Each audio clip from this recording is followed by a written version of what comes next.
good, all the things. Hi, I'm wishing you all the good vibes, you guys. I'm Catie Brannon, and this is Tea Time True Crime with Catie. So, if you are fascinated or interested in true crime, but told in kind of like an unconventional way, definitely hit the like, subscribe, and share button. I really appreciate you.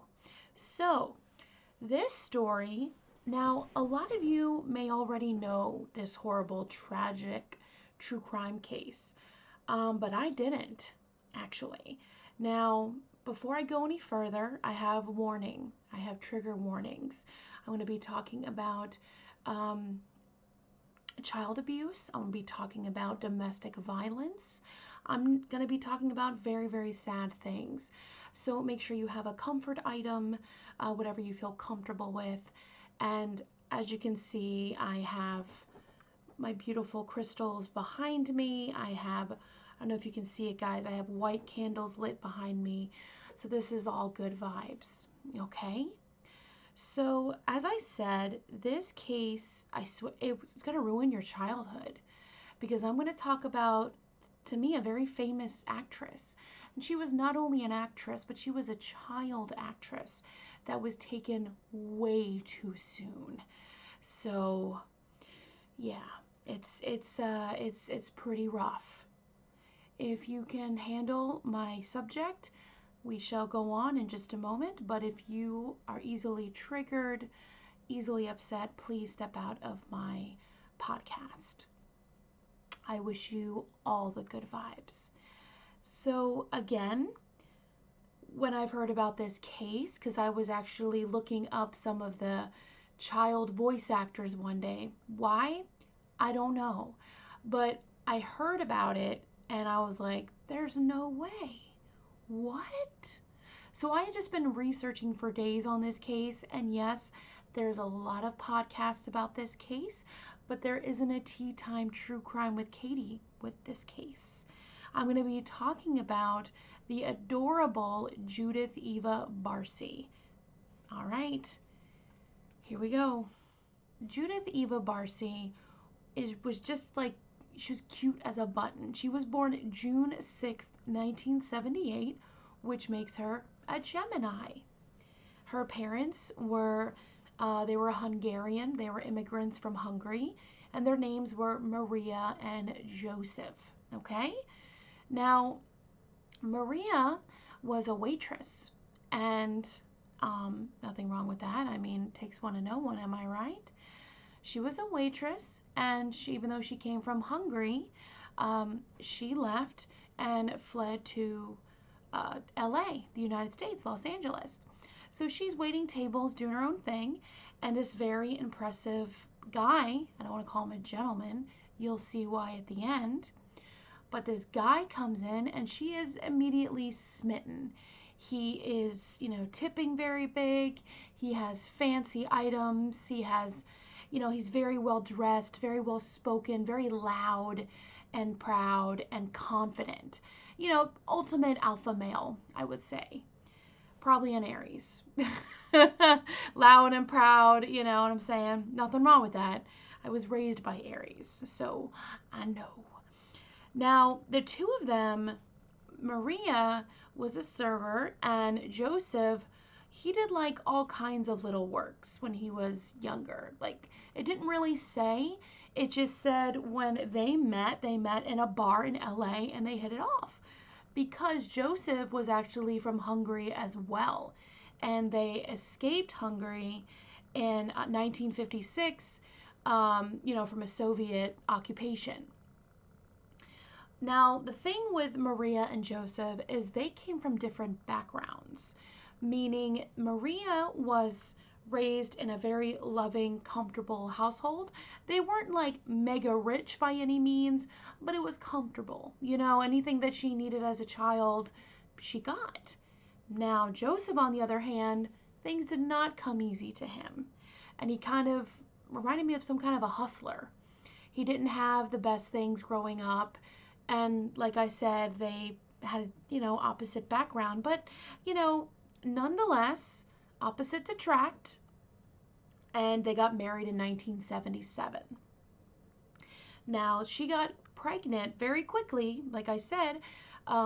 Judith is her daughter, and like I said, she gave birth June 6th, 1978. So when she got married in 1977, she very quickly got pregnant with Judith, and she was very, very, very happy with this pregnancy, very excited to have a daughter that she could just dote and dress her up, and you know. And Judith was a very sweet child. Yeah, Judith was just like this really sweet child. Apparently, she had manners of like an angel. Her favorite colors were pink and purple. I love those colors. They're good vibe colors. Her favorite flower is sunflower, and she loved playing outside. Now, when you're growing up in Los Angeles, the weather, I'm sure in the 1970s, is gorgeous. Like, in LA, I do like Los Angeles, and the weather is always beautiful. It really is. Um, but the traffic, not so much. Let me know down in the comments below if you know what I'm talking about. So when Maria had Judith, she was actually a stay-at-home kind of mom. Joseph said he could take care of everything, and he really wanted, them to be at home and him, bring home the bacon per se. Well, Maria noticed something special about her daughter. Judith was very, very adorable, of course, but she also took direction very well, and she just seemed like she had something about her, like, I guess to say a star quality, you know? At age 5, Judith actually started having acting lessons with her mom. Her mom was teaching her dancing, acting, singing, the pronunciation. Wow, I can't say that word. Oh my gosh. Like when you pronounce, oh my goodness, pronunciation. Thank you. Brain worked right at that moment. So Maria started seeing opportunity in her daughter. Okay? So when she was seeing opportunity in her daughter, and as I say before, it's already a little tense in here right now as I'm talking about this. We wish positive, beautiful vibes and energy. We send wonderful, loved vibes to the souls that were lost because of this horrific tragedy. All right. No harm, no foul. And if any family member or friend comes to my podcast, listens or watches, hi, how's it going? I am not doing this story to re-traumatize people, but I am telling this story for advocacy and awareness. And I wish positive energy and good vibes to the families involved in this horrific case, which I can't believe I just recently found out about it, even though this was a huge deal back in the day. All right, let's go on. So as I said, Maria is totally seeing opportunity with her daughter. Like, wow, my daughter could be an actress. Now, the quick background about Maria, of course, she's from Hungary, and, she's a server, but she had dreams to be an actress as well. She had aspirations, but she figured, her, I don't know why she thought this, but her days were gone of being an actress. She figured since she had a baby, she's a little bit older, you start to get dried up acting parts. But nowadays there's like acting for everybody. And I'm just letting you know, if you have dreams to be an actress or an actor, it is very difficult. It is a dog eat dog world, but so is something that is not easy, So I'm just telling you, if you have dreams, go for it. I believe in you. Okay? ADD is real, you guys. So Maria saw the opportunity, and she was being trained with all these acting lessons and everything. So at age 5 years old, one day the family wanted to go ice skating, right? That's, ice skating just terrifies me. It's beautiful when I watch it on TV, right? Oh my gosh, I love watching figure skating. It's an art, it's beauty. But me ice skating, I was scared to death that my fingers would be chopped off, because my dad would be like, If you fall, Catie, and he did like the kind of symbol where the blade would cut off my fingers. Yeah, I remember that as a child. Yeah. All right. Welcome to my family. So, yeah, so ice skating. Well, while she was there was a commercial being filmed. Yeah. And they immediately noticed cute little Judith. And they wanted to cast her in another commercial. And of course, the mother is very excited, so she gets her daughter a casting agent, an agent. And I don't know if it was that day or the next day. It was very soon, though, very, very, very soon. So when that happened, they she got gigs. Her first gig was actually a Donald Duck orange juice commercial. I don't remember that, but I believe it's in the 80s. That was her first gig, like, into acting. And man, that gig, that Donald Duck ad, opened the doors for Judith. Oh my gosh. She landed over 70 TV spots, including commercials, TV shows. She was in like McDonald's commercials. And by 7 years old, she was making $100,000 a year, which $100,000 near the 80s or in the 80s, according to Google, is $365,000.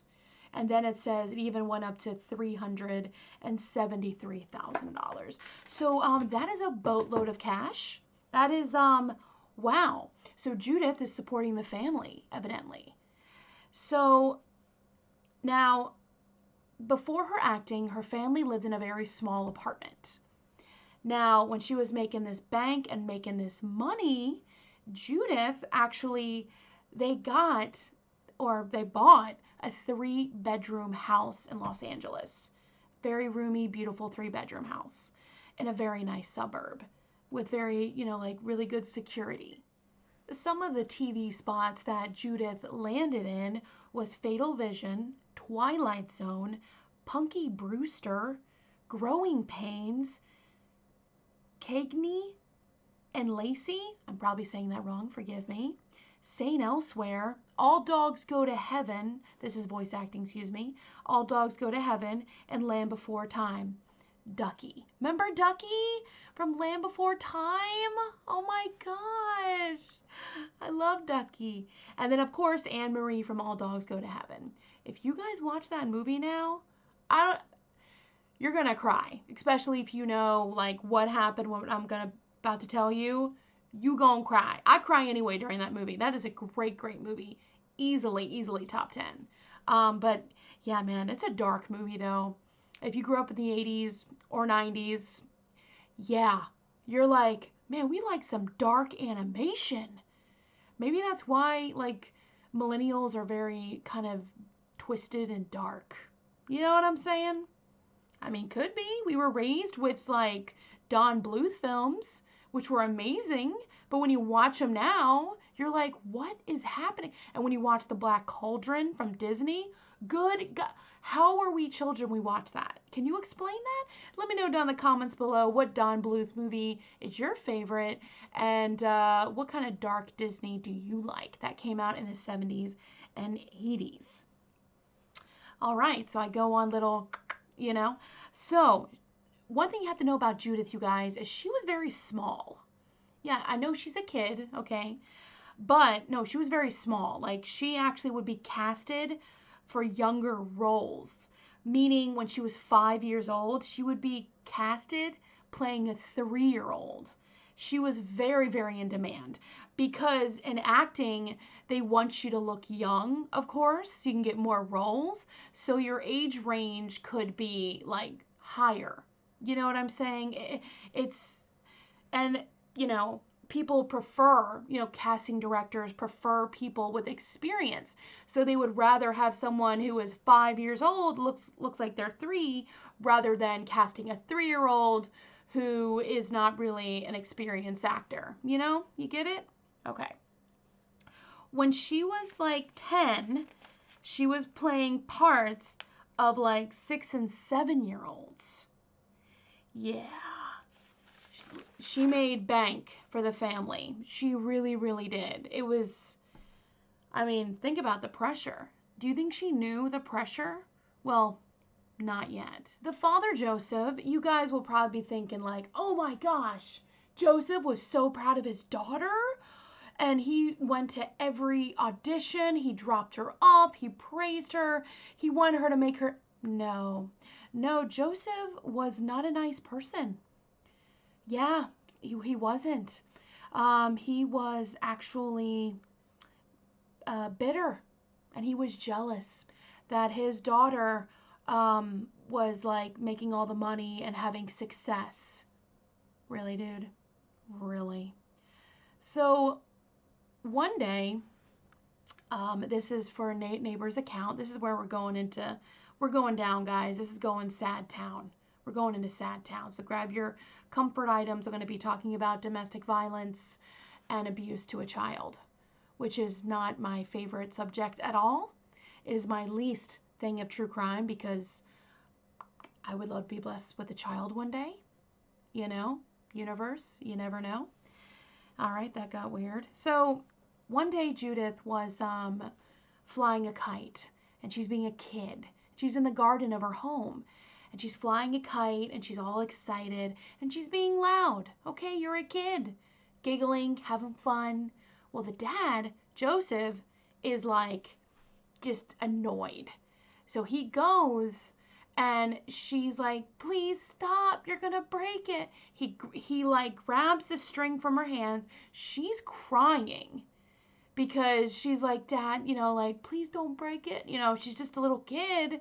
And then he got like, he said something derogatory. And then he was like, you're just a spoiled brat and you need to be paid a lesson. So he breaks the kite in front of her.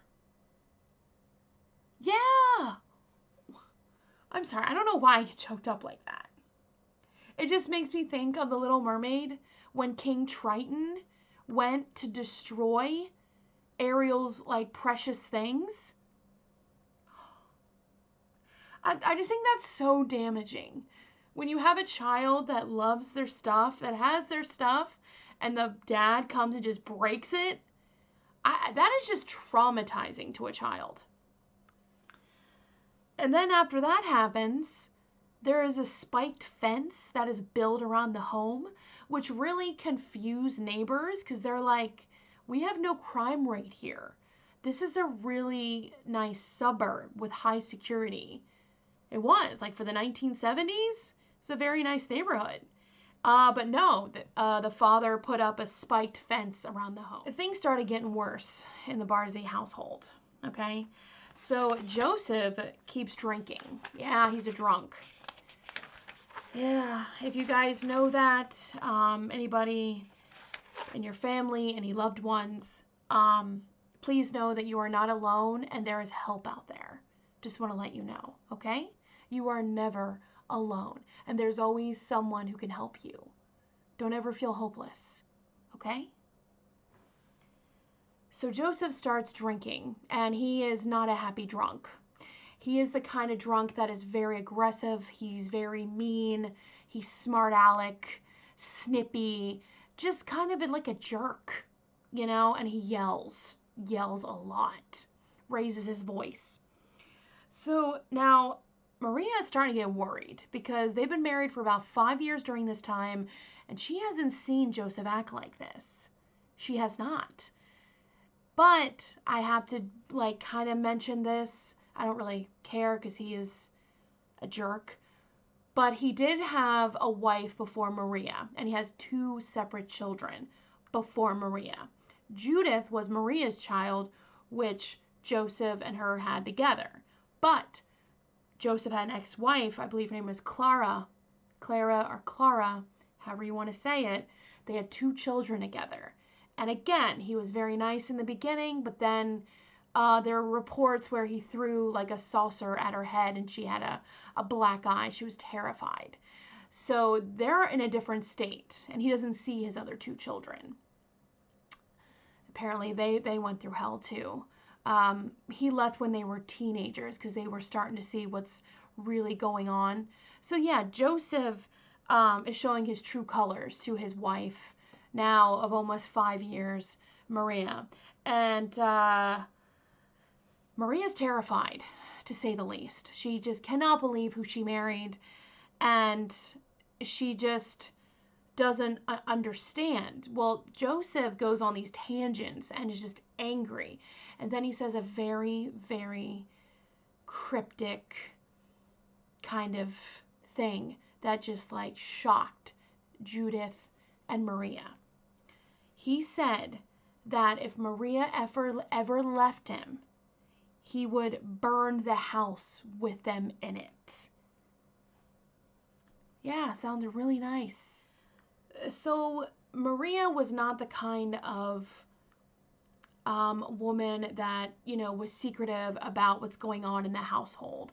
She did have friends that she did go and confide in. And, they just, I don't know, I think back in the day, they thought things would get better. I don't want to blame anybody, because you do not want to blame for someone like this. It's horrible. I'm just going to say the research that I found, okay? I'm not going to blame the victim either. Like, we're not doing that. And if you are in a domestic violence kind of relationship, whether you're a man, a woman, a different pronoun, binary, it doesn't matter, okay? There is help. I'm going to put the number up top for the National Domestic Abuse Line. I believe there's texting too. Make sure you contact them and know that you are not alone, okay? So Maria is telling her friends, and they're starting to know something different, because Joseph actually missed his his daughter's 8th birthday party because he wanted to stay home and get drunk. We're going to fast forward to December 1986. Judith was 8 years old still. Now, this is when her mother actually filed a report to the police department for domestic violence. She reported that she was punched in the face, she was strangled, and, he choked her. But when the police got there, they said no evidence was found. I don't know what that means. I don't know if the marks weren't clear enough. I don't understand. So now when the police got there, Maria dropped the charges. Now, Joseph, for a while, stopped drinking because he got scared. He was like, okay, I need to stop. I need help. Now, even though he stopped drinking, he got more angry, and the abuse got worse. So this is like really sad, because I can't imagine. And I know it sounds so simple, but like, listen, Maria's from Hungary, okay? That is not in the United States. That's a different country, in a different continent, okay? And she loves her family. So one day, Joseph became so controlling and so possessive that he went through her mail. Now, one of her family members passed away in Hungary, and they wanted her to go to the funeral to say goodbye and have respects. Well, Joseph, selfish Joseph, was thinking, well, she can't see this because she's going to take Judith, and they may never come back. So he never gave her the mail. So I don't know till this day, since this day, that, poor Maria ever found out. All right, so we have abuse on the wife. It's terrible. And it's going to get more terrible because the abuse is going to go to the daughter, the 8-year-old child actress, Judith. Now, she didn't understand what like a secret was, or this was secretive, because this is something in her, her daily life. So she was telling other kids. She would say things like, her daddy shouts, he throws things at me, and he threw a pot and pan at my face and gave me a bloody nose. That is just so horrible. Sorry if this is your first time here. I know I say it every podcast. I try not to cry, but I cry for like every podcast. Oh man. I'm an empath, so I feel things very, very deeply, and I love people. Oh, poor Judith. The abuse escalated. One time, he was upset with Judith, and he grabbed her by her little ponytail and smashed her face in the ground, and she had a bloody nose. Now, Judith is really excited because she is about to star in a Jaws movie. She was in a Jaws movie, I believe it was called like Jaws Revenge. Now, she was shooting in the Bahamas, and I mean, yeah, Bahamas. She was very excited. You know, she left the country and she's having a great time. But she is 9 years old filming. Now, you know, Bahamas had laws. You know, she's a child. So she only could work a certain amount of hours. Then it was different than the United States. Man, that's messed up. But yeah, so that gave more time with Maria and Judith together. So Maria started opening up to the cast and crew and telling her about her husband and the abuse and what's happening. And the people feel really, really, really sorry for her. They're like, God, you need to leave. Like, you need to pack your stuff. You have a suitcase with you. You're out of the country. Leave. Don't come back. And, you know, she just, I don't know why, you guys, but Maria was going to go back. Again, we're not victim blaming. This is what happened. I don't know why she wanted to go back. It could be a multitude of reasons. Abused victims don't mean to, you know, have these decisions. They are abused, so they think things are going to change, or they're scared for their life, or, you know, who knows? I'm not her, but she decided to not run away. So, you know, when she told the cast and crew, they honestly didn't think she was serious anymore. They're like, okay, well, you just kind of disregard what we said, and you're going to go back to him, so you're kind of, you know, what? So they kind of thought she was saying all this stuff now for attention, which is really, really sad. They didn't realize how serious it was. So Maria was really excited when she found out her brother, you know, from Hungary, was actually in New York City. So when she was leaving the Bahamas, she decided to get their clothes and go visit, you know, Judith's uncle.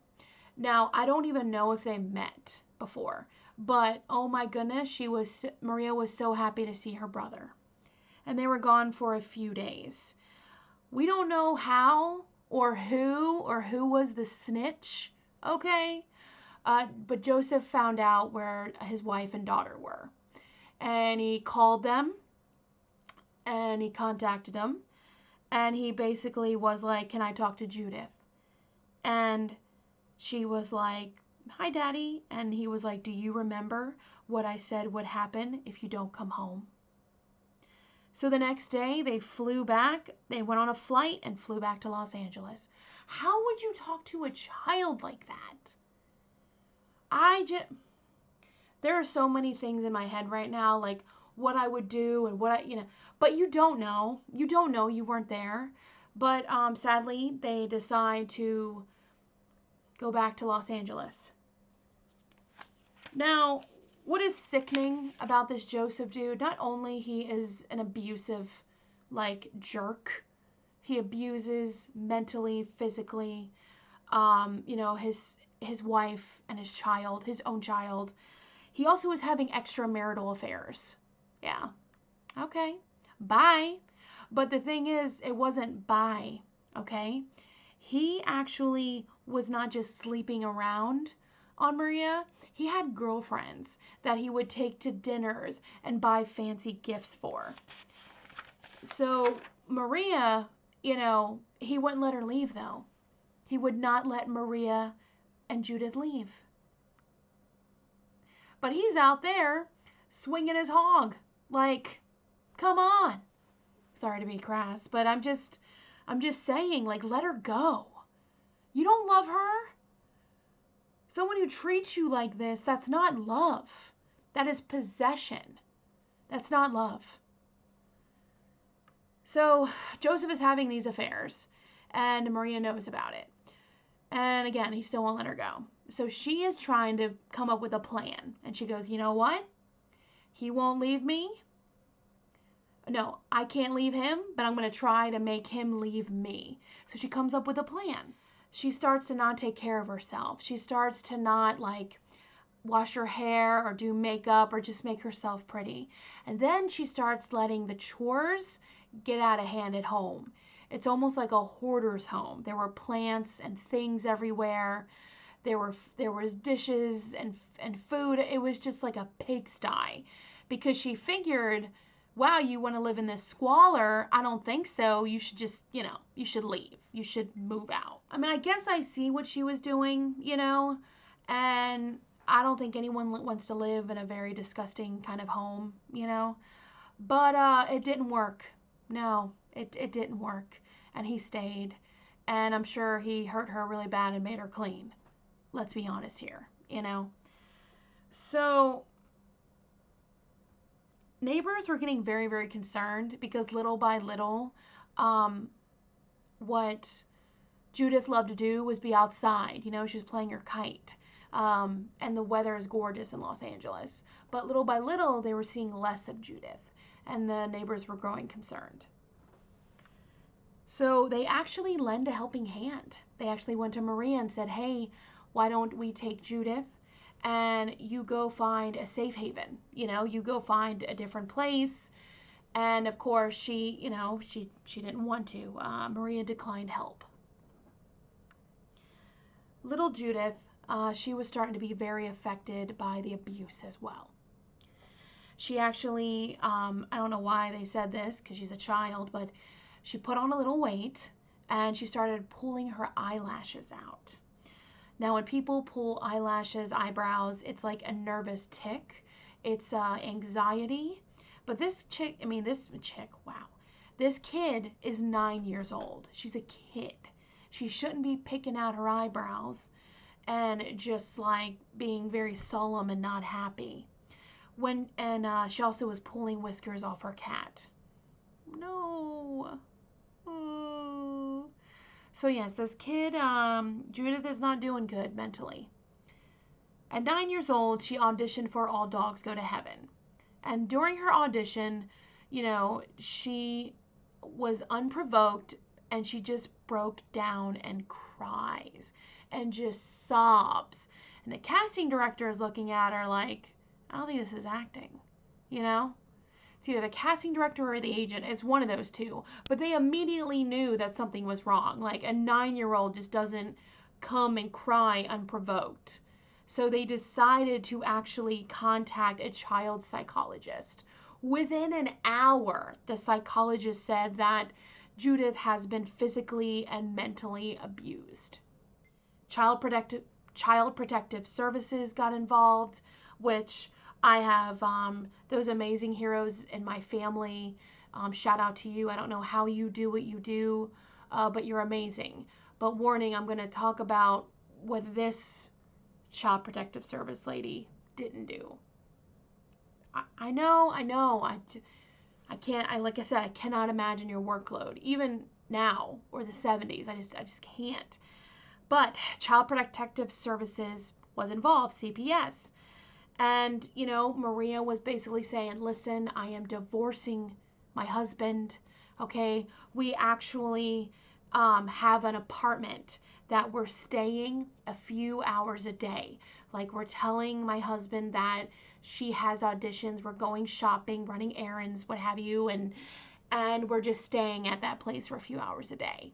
But then at night, we go back home to let him know that nothing has changed and everything is all right, anything to not provoke him. Now, the social worker, God bless her soul, she believed her, and she dropped the case. The social worker was at overcapacity in work. Now, I read that cases, I could be wrong, forgive me, but the case workload, let's just say, is like 58. This social worker was like in the 70s range. So way over capacity. And if you don't know, CPS, not only they're wonderful people, but they're very, very underpaid. So it's very hard to have a social worker come into a home because you guys have no idea, not only physically taxing, but mentally taxing. Again, I don't know how you guys do it. I would take all the children home. So yeah, you guys are heroes. Now, little by little, Maria was taking little boxes from the old house to the new apartment. And she was kind of smart. She took little boxes, put them in the car, drive, and like set up the apartment. July 10th, 1988. Maria, again, gets some boxes.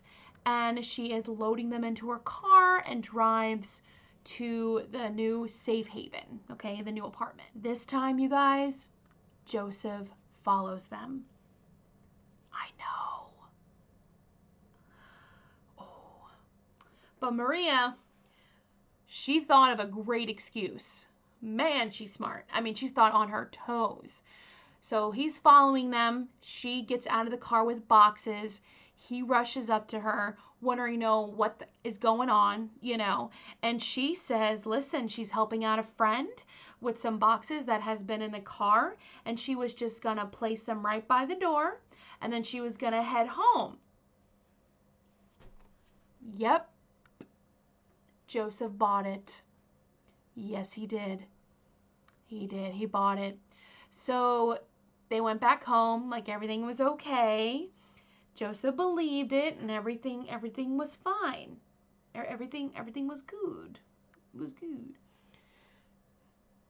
So things are okay for a little bit, but then of course he starts drinking again, and things are not okay. They're not okay at all. So Maria, I am not disrespecting Maria, but her priorities were a little not right. No disrespect. But the main reason she didn't want to leave was because she wanted the house, the really fancy 3-bedroom house. There's jewelry, there's fancy things. It's basically materialistic. I don't understand that. She didn't want to divorce him and be in a crappy apartment and not be in her beautiful home. I mean, I see that, but this is your life. This is your daughter's life. Sorry. I mean, I'm not trying to disrespect, but again, I don't know what she was thinking. I don't. Yeah. So June 6, 1988, Judith is now turning 10 years old, and she has a party at the house. Both mom and dad are there, and it's just a really, really good time. Things start to look up. July 25th, 1988. Maria starts to put Judith in bed. Now, after she puts her daughter in bed, Maria decides to go to bed as well. And, Joseph is up drinking and watching TV like he usually does. A lot of that has happened in the home. I'm not saying there's nothing wrong with that. I'm just saying that that's kind of like Joseph's routine now. He drinks, he watches TV, stays up a little bit. So when Judith is fast asleep in her bed, her dad crept in her bedroom with a .32 caliber pistol, a gun from the closet, points it at Judith point blank, and pulls the trigger.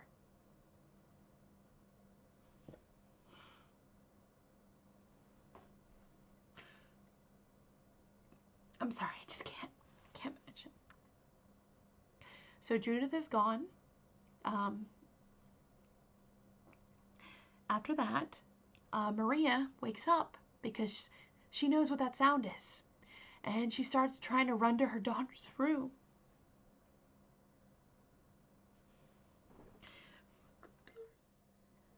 Forgive me, guys, I'm back. I know. I'm trying to get better. Judith is gone. Maria goes and tries to help her daughter. So when she goes in to check on her daughter, Joseph is right there. And they have like this kind of wrestling kind of thing going on. She tries to grab the gun because she's trying to go check on her daughter. And there's like a wrestling kind of thing going on for the gun in the hallway. Maria loses. She's on the floor. Joseph then points the gun to Maria's head and pulls the trigger. Point blank range. So you have poor Judith in her bedroom, gone. Little Judith. Then you have the mother who is gone in the hallway. They are both deceased.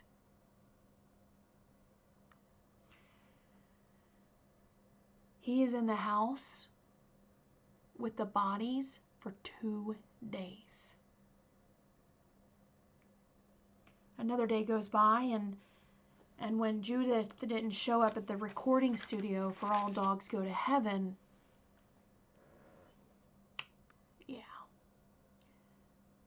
Eunice, the neighbor, actually hears an explosion on July 27th, 1988. She immediately calls 911. I forgot to drink tea, you guys. Green tea, decaffeinated with honey in my Wicked mug that I got from one of the best Broadway shows ever.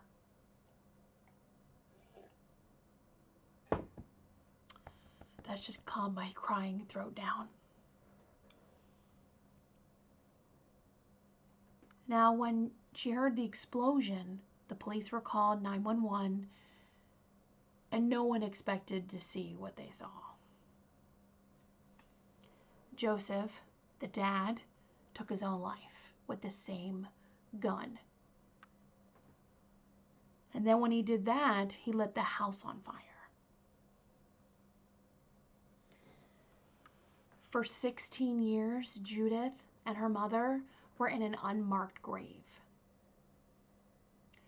I believe it was early 2000s, 2004. True crime people and fans of Judith and just people, I don't know what to say, true crime documentarists, basically people who were just saddened by this horrible tragedy and couldn't believe that this girl and her mom didn't even have a headstone. So they crowdfunded one, and they now have markers and they have headstones. It's not just unmarked graves anymore.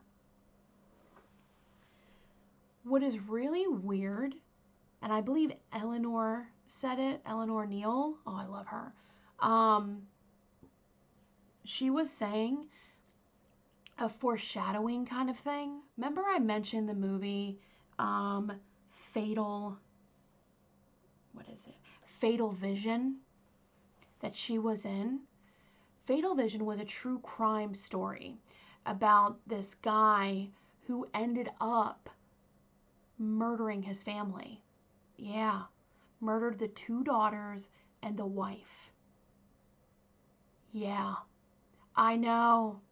It gives me the chills. It was like a foreshadowing thing. And Judith played one of the daughters in Fatal Vision. It's like a sick thing of foreshadow. I don't know. What do you guys call that? Like, that's so weird. The movie All Dogs Go to Heaven, like I said, it's a great, great movie. The song at the end, it's called Love Survives, was actually dedicated to Judith. So when you listen to that song, you tell me you didn't tear up. You go and tell me, because I guarantee you will, because now you know.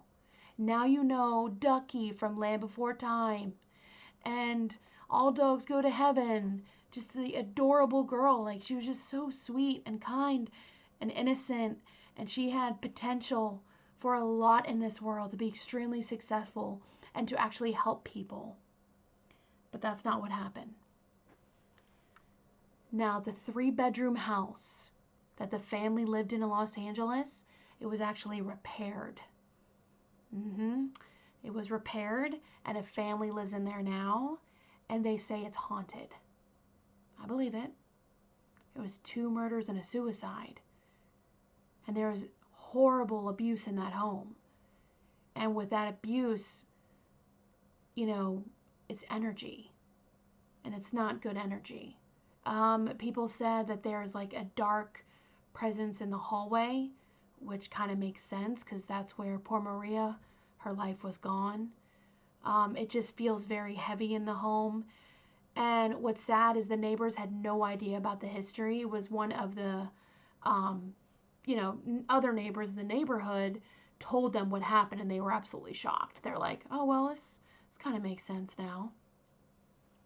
Truly, truly awful story. I know people blame the social worker because that's exactly what it went to. Like, why did the social worker drop the case? You can't blame anybody. You really can't, except the murderer. I mean, he was just, it seemed like a class A psychotic narcissistic person. And the mother did her best, but she also wasn't thinking clearly toward the end. I think she wanted the best for her daughter, and I don't understand that because her daughter was beyond famous and she was getting more famous. They could have divorced him and got a better house and a mansion, like whatever. All right, sorry. It's really, really sad. And, domestic violence is no joking matter. And it goes from anyone, male, female. No one has the right to put their hands on you, disrespect you. Yeah, I really appreciate you guys hanging out with me today.